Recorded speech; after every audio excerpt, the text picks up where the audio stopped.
అందరికీ నమస్కారం అండి.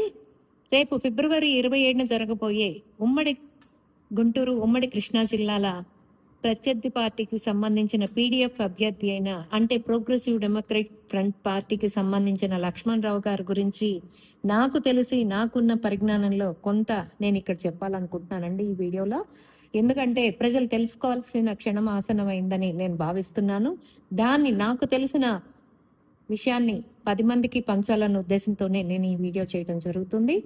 అది ఏంటి అంటే ఆయన ఎంత ఇదిగా ప్రజల్ని మోసం చేస్తున్నాడు. ఆయన స్వలాభం కోసం గత 5 సంవత్సరాల చరిత్ర తీసుకుందాం అండి. మనం పూర్వం వెళ్ళాల్సిన అవసరం లేదు. ఈ 5 సంవత్సరాల్లో ఆయన ఏం చేశాడు, ఆయన ఎంతవరకు వెళ్ళాడు, ఏమాత్రం పోరాటాలు చేశాడు అనేది మనం ఇక్కడ కొంచెం మాట్లాడుకుందాం. అది ఏంటి అంటే ఫస్ట్ గా నేను లక్ష్మణ్ రావు గారికి సంధిస్తున్న ప్రశ్న ఏంటంటే, అయ్యా లక్ష్మణ్ రావు గారు, కేరళలో రెండోసారి మీ పార్టీ గెలిచిన క్షణంలో మీరు సిపిఎస్ అని ఎందుకు రద్దు చేయలేకపోయారు? దానికి మీ దగ్గర సమాధానం ఉంటే ప్రజలకు చెప్తారని ఆశిస్తున్నాను. పోతే వైఎస్ఆర్సిపి అండతోటి, ఐ రిపీట్, వైఎస్ఆర్సిపి అండతోటి మీరు సంపాదించుకున్న ప్రోటెన్ స్పీకర్ పదవిని ఉపయోగించి ఆ రోజున సిపిఎస్ బిల్లు మీద వాయిదా తీర్మానాన్ని మీరెందుకు తిరస్కరించారు? మీరెందుకు తిరస్కరించాల్సి వచ్చింది?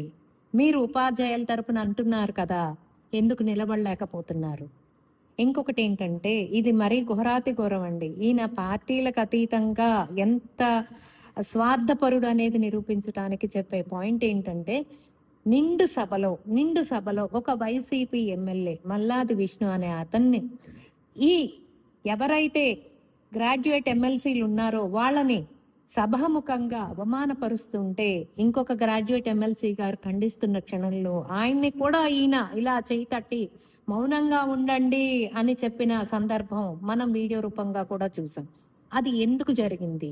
మీరు ఎందుకు మీ స్వలాభం కోసం మీరు ఎందుకు పార్టీలకు అతీతంగా ఉండాల్సిన మీరు మీ స్వార్థం కోసం ఎందుకు ఈ రకంగా చేశారు?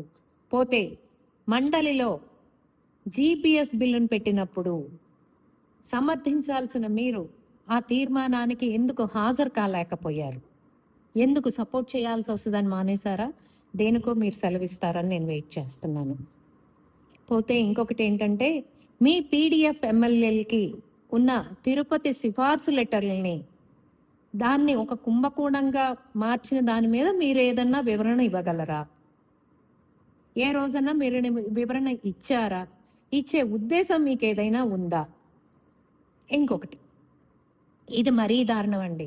గత ప్రభుత్వం జాబ్ క్యాలెండర్ రిలీజ్ చేస్తాం, జనవరికి రిలీజ్ చేస్తాం అని చెప్పిన గత ప్రభుత్వం ఏ రోజు ఏ జనవరికి రిలీజ్ చేయలేదు. ఏ రోజు 5 సంవత్సరాల్లో వాళ్ళకి జనవరి రాలేదో మరి ఏం చేయలేదో నాకైతే అర్థం కాలేదు. మరి దానికి ఈయన ఏం పోరాటాలు చేసి వైసీపీ ప్రభుత్వం మీద ఎటువంటి పోరాటాలు చేశారో కొంచెం చెప్పగలుగుతారా?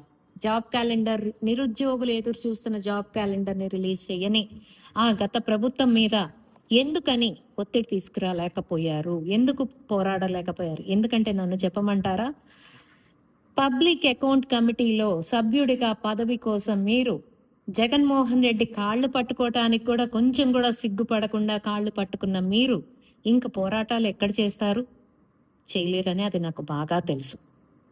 సో ఏంటంటే, ఇంకొకటి అసలు సిసలైన విషయం ఏంటంటే, కోవిడ్ సమయంలో ఉపాధ్యాయుల్ని బ్రాందీ షాపుల ముందు పెడితే కనీసం దాన్ని కూడా ఖండించే పరిస్థితి మీ దగ్గర లేదు అంటే మీరెంత వైసీపీ నాయకులకి తొత్తులుగా మిగిలిపోయారో, వైసీపీ గవర్నమెంట్కి ఎంత తొత్తులుగా మిగిలిపోయారో ఇది సుస్పష్టంగా అర్థమవుతుంది.